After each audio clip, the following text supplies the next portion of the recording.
Just get ready. Just get ready. Get ready. Man, I don't know why I'm thinking in my mind that it's only men that are stinking pervs. No. You bitches is terrible too.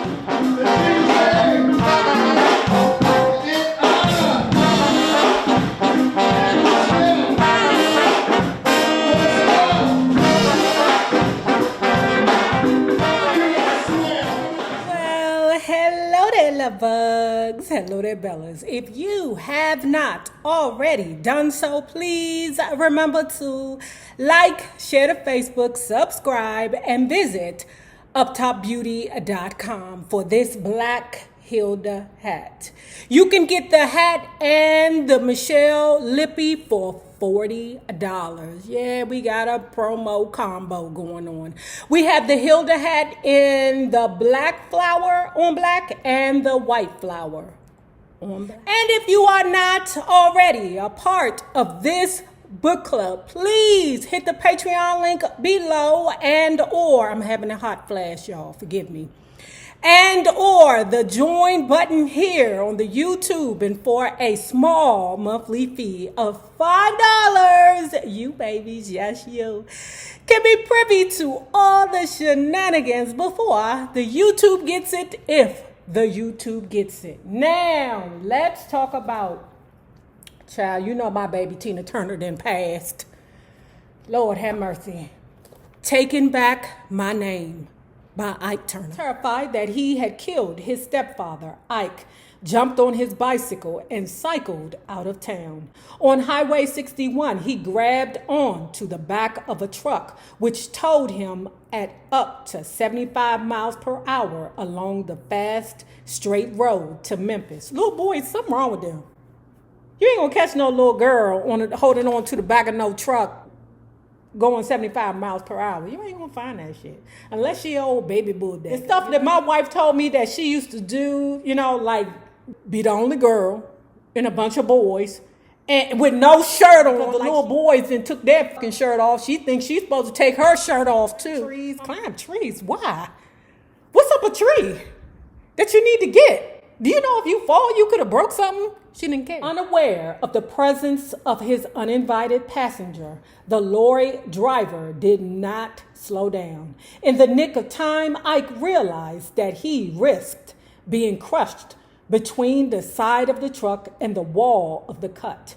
He let go and had to pedal the rest of the way to Memphis. I was sitting on the sidewalk outside the Peabody Hotel when a policeman came by on a horse and told me to put my feet back on the curb, which I did.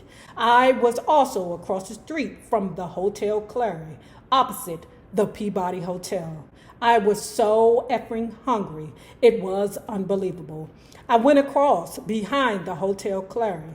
At first, I wasn't thinking about no job or nothing. I was just looking at the garbage cans to get me something to eat. I lived in this alley for several days. I made me a bed to sleep on by taking all the bottles out of 4 or 5 Coca-Cola cases and turning the crates upside down. Next day, I would get up and put all the bottles back in the crates so they couldn't tell I'd slept there. And then I would eat out of the garbage cans. Finally, a guy caught me there. He worked in the hotel and was fixing to go eat. I said, "Hey man, can I go and get something to eat?" "Yeah," he said. "They don't know you don't work here. Just go in, take your tray, and get something." So I went in there with him. Boy, and I was so hungry. I asked the guy, "Can I get a job here so that I can eat like you all eat?" He told me to go talk to the hall porter or whatever he was. He gave me a job as a hall boy. I had to polish the mahogany doors. I remember it like yesterday. I stayed there from Monday to Thursday, not even long enough to get my first wages. By then, I'd started getting worried about home. And when I got off work, I had nowhere to go. They'd started locking the back alley where I was sleeping. I think I left my bicycle in Memphis, but some kind of way I got back to Clarksdale. On the corner of 4th Street and Sunflower, there was a service station. I knew that when my little niece came home from school, she would have to walk right by the graveyard and the service station. So I took my little ball of clothes and set them up by the gas pump. I sat way back from it, waiting on my niece to come, knowing she would see it. When baby sister came by and saw the clothes, she said, "Mama is worried to death about you." Then she said something about my stepdaddy, so I knew he wasn't dead. "You coming on home?" she asked me. I said I wasn't. "I'm taking your clothes home then," she said, which was what I really wanted. I waited real good until I knew my mama was home before I went back to get my clothes. She would not let me leave. The black folks in Memphis were serious. They were the hip ones. They got the right clothes. And in those days in Memphis, there was not a whole lot of racial shit. It wasn't separate, but equal. That was a load of shit. But white folks knew where white folks went, and black folks knew where black folks went in Memphis. The blacks weren't interested in the whites, and the whites weren't interested in the blacks. After Mama died in 1959 or 60, I moved my stepdaddy from Clarksdale to St. Louis into a home of mine, and I took care of him till he died in 1961. He was okay, but you know with kids, man, they brand you as mean and it sticks with them. My stepdaddy had been with my mother since 1942 or something. They had been together 20 years. So whether they fought or whatever they did, I felt he was entitled to half of whatever gains there were. After my father died, the beneficiaries were my mother, my sister, and I, and Mama left it at that. My sister didn't want to give my stepdaddy his share. So I said I was not going to sign for her to sell the house. She wanted to split it between me and her. I said, "Lee, I don't want any money out of it. You split it between you, baby sister, and stepdaddy, and I'll sign the papers." She said, "Okay." And so I signed the papers. About a year later, I was on a tour, and I went by my house in East St. Louis where I'd moved with stepdaddy. I told him he could stay there so they could sell the house down in Clarksdale. It was snowing, but he came running outdoors to see me, and he didn't have on no coat. I said, "Where's your coat?" He said, "Son, I don't have one." And I said, "You drinking up all your money?" The stepfather was like, "What money?" Ickety was in his feelings because he had made a deal with his sister, his older sister. And the older sister didn't do what she said she was going to do. She was supposed to sell the house and divide the assets between stepdaddy, herself, the older sister, and his niece sister, baby sis. Y'all, just get ready. Just get ready. Get ready. I don't know why I'm thinking in my mind that it's only men that are stinking pervs. No. You bitches is terrible too. Today they call stuff iod molestation. Well, man, there was no such thing back then. When I was a small boy, about 6 years old, there was a woman named Miss Boozy Owens who lived with her husband in the same neighborhood. Mr. Owens worked as an auto dealer at the Buick dealership at Clarksdale. Miss Boozy stayed at home raising chickens to sell in the neighborhood. She was about 45, 50 years old. I had just started school, not even first grade, what we called back then primer. I think when I started school, we used to call it junior primary. I would leave my house at 7:30 a.m. so I could walk to school by 8. The route I took went right past the Owens house. One day, just as I was about to pass by her house on my way to school, Miss Boozy, who always addressed me by my childhood nickname, Sonny, called me to come into her house. She was at home alone because Mr. Owens left for work daily at 6 a.m. She asked me if I would like a job, and I said, yes, ma'am. She explained that she wanted me to feed her chickens every morning before I went to school, and that she would pay me a nickel a week for doing it. After accepting the job, I continued on to school. When I got home, I told my mother about the new job. The fact that I was able to find work on my own initiative made her really proud of her son.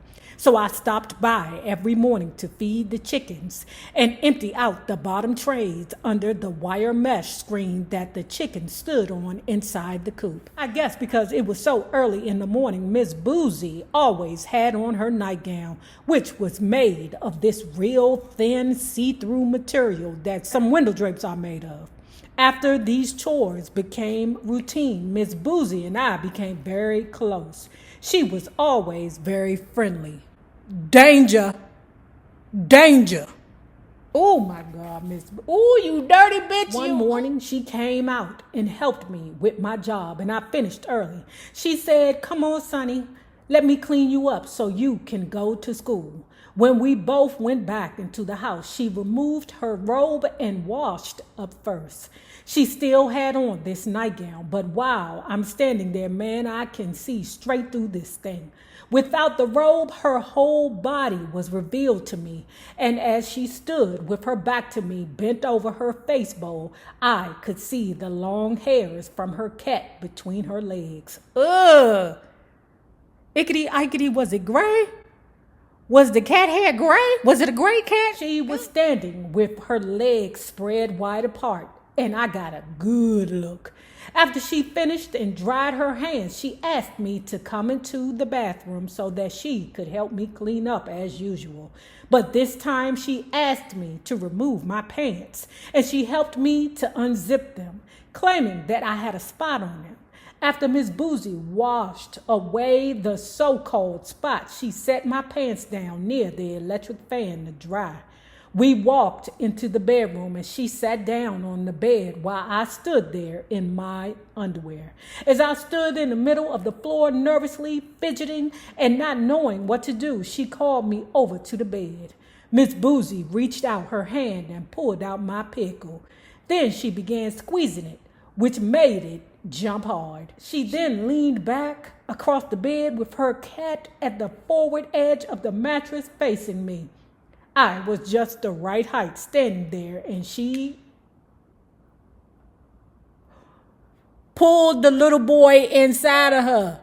What kind of nasty, freaky shiz is this? What world do we live in when these old ass ladies, let me tell you something, pause, messing with this dude around Clifton. I was 16 or 17, something like that. I was messing with this dude around Clifton Terrace, right?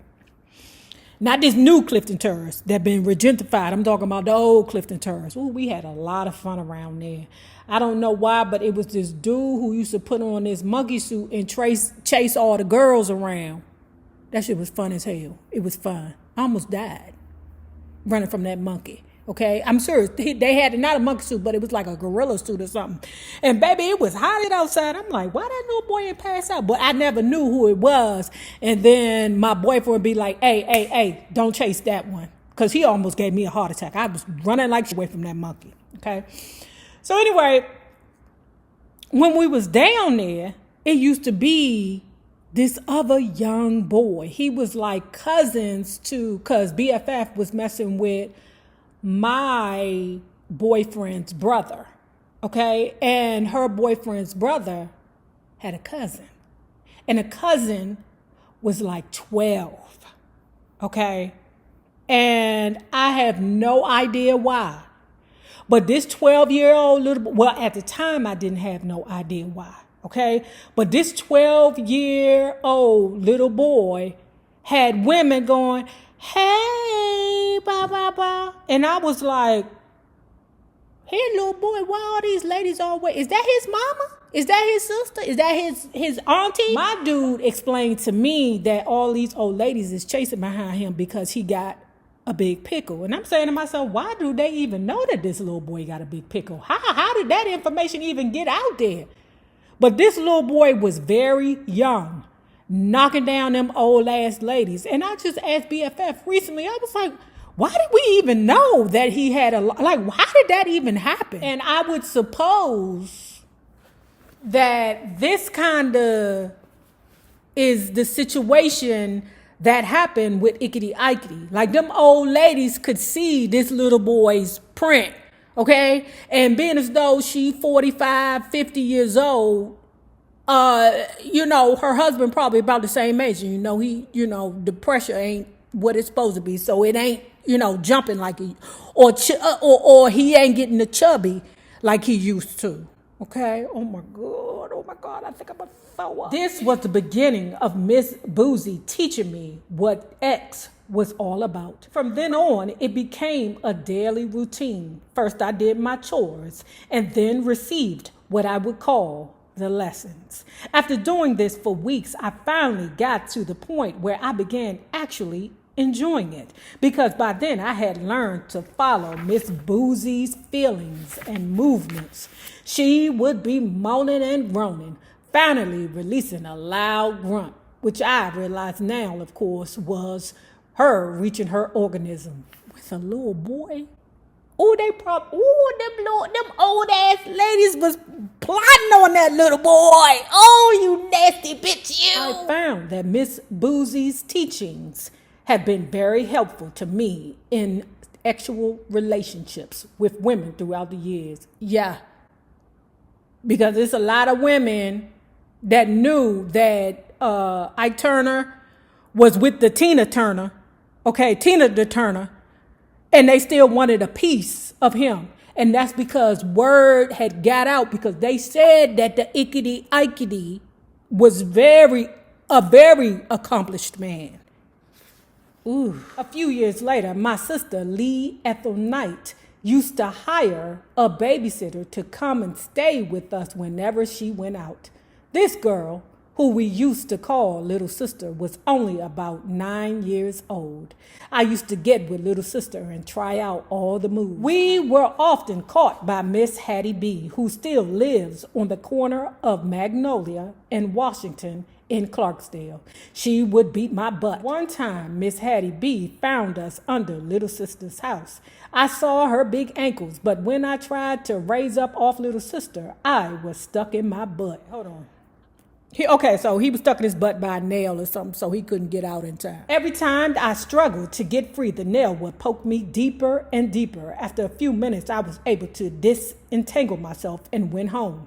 My mother noticed the wound on my behind, and I had to tell her that I had sat on a nail earlier that day. But it took more than a nail in the ass to discourage him, They played house for a couple of months until one day, little sis and I went into our house to play. And then the stepdaddy caught his ass. What you doing on top of this little girl? Get the fuck off this little girl, you little perv! Stepfather whooped Ickity Ickity and then took the little girl home to her mama and said, these two is hunting for real.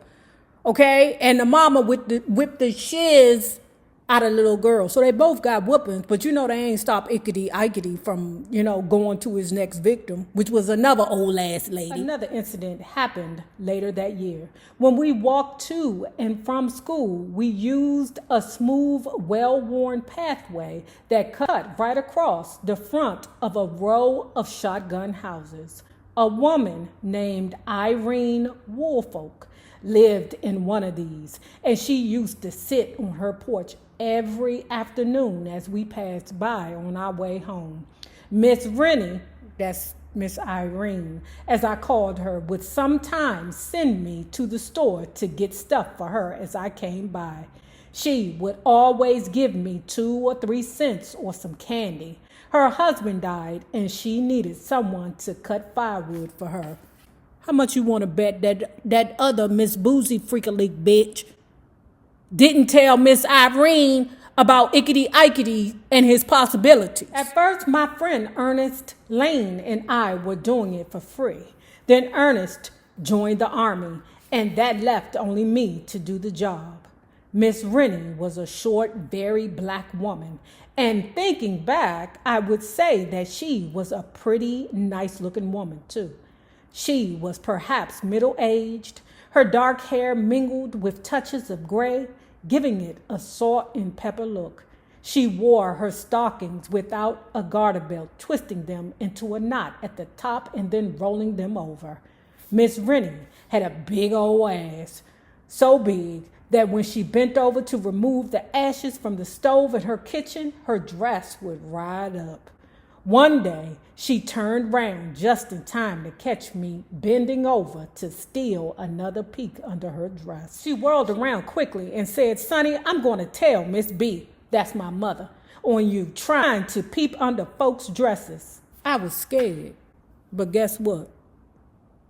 He went home, and the mama got on his ass, but it wasn't about peeking up under old ladies' dresses. So he was like, "Oh, Miss Irene ain't tell, Miss Rennie ain't tell my mama. That could be a sign.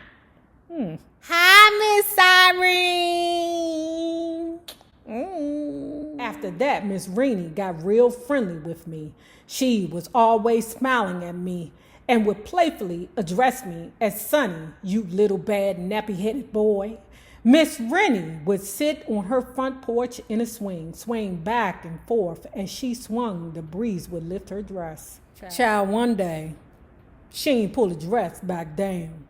Now it's time for him to get paid from them chores he done all day, but the dress still up. As I went to take the dime, she held on to it and wouldn't let go. We found ourselves holding on to both sides of the dime, neither one of us letting go. Then she said to me, "Sonny, why are you so bad?" As she opened her legs wider, she never stopped smiling. My dingling got chubby, but I still held on to that dime. As she pulled forward, I found myself right in between her thighs. This went on for years, and we were never caught by anyone, but she would warn me every single day not to tell anybody, because if I did, she would tell Mama B. So I have never told anyone about this until now. Miss Rennie was the third person with whom I had sexual relations before the age of 12. That is disgusting. These bitches are disgusting. I was kind of young when I first met Ernest. He had 3 sisters and 2 brothers, all of whom lived with his mother on my side of town. Ernest was liked by all the girls. He was a real fighter too, and he became the new bully of the neighborhood. After he beat up my old enemy, Percy Parker, Ernest and I began running together. We became the best of friends and started to share everything, including women. That is so disgusting. This part right here, he is knocking me out with the busted, y'all. We had 2 girls named Eunice and Ernestine. Ernest and I were both screwing both of them. We didn't mind swapping because we were such close buddies. At the time, Ernest's father, who was a painter, had his own place in a part of town called Overton. Ernest could go and stay there when he got mad with his mother. One day, after I got mad at my mother, Ernest and I ran away together and went to live with his dad. His daddy played ragtime piano, and he had a lot of women hanging around the house. He was a real whoring man, screwing everyone who had a big old ass and was light-skinned. He had all the pretty women because he always had a new car. One of them was a girl named Dolores. She made you want to jump up and down to look at her. She could jitterbug her butt off too. Dolores used to dance with a tall, skinny boy named Pee-wee. They would take the floor anytime, and everyone else would stop dancing and form a circle. Man, I wanted to screw her real bad, but John Lane got her. Ernest and I decided we were going to have her too. What kind of nasty bullshit is this? Oh, baby.